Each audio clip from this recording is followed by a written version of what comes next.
Your expertise, compassion, and sacrifice uplifts. তামিমের থেকেও ভালো ব্যাটসম্যান লিটন দাস। লাইভে এসে লিটনকে নিয়ে বোমা ফাটালেন মহেন্দ্র সিং ধোনি। দর্শক, বিস্তারিত জানতে ভিডিওটি না টেনে সম্পূর্ণ দেখতে থাকুন। কালকে রাওয়ালপিন্ডিতে বিশ্ব রেকর্ড গড়েছেন লিটন দাস ও মিরাজ। যেই রেকর্ড ছিল 37 বছর আগের রেকর্ড, সেটি ভেঙে ফেলেছেন লিটন দাস ও মিরাজ। এবং কালকে রাওয়ালপিন্ডিতে প্রথমেই বিপাকে পড়ে গিয়েছিল বাংলাদেশ। একের পর এক উইকেট হারাতে থাকে বাংলাদেশ। পরে দলের হয়ে হাল ধরেন মেহেদী হাসান মিরাজ ও লিটন দাস।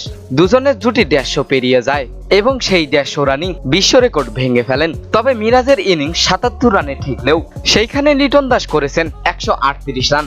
ধ্বংসস্তূপে দাঁড়িয়ে একাই দেখিয়েছেন কিভাবে খেলতে হয়, কিভাবে ব্যাট করতে হয়। তাই তো লিটনের এমন ব্যাটিং দেখে এবার লাইভে এসে তাকে নিয়ে বোমা ফাটালেন ভারতের সাবেক ক্যাপ্টেন মহেন্দ্র সিং ধোনি।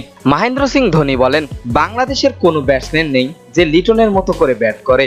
লিটন একজন ক্লাসিক্যাল ব্যাটার, তার সাথে বাংলাদেশের সেরা ওপেনার তামিম ইকবালের তুলনা করলেও কম হবে। তামিমের থেকেও ভালো ব্যাটসম্যান লিটন দাস।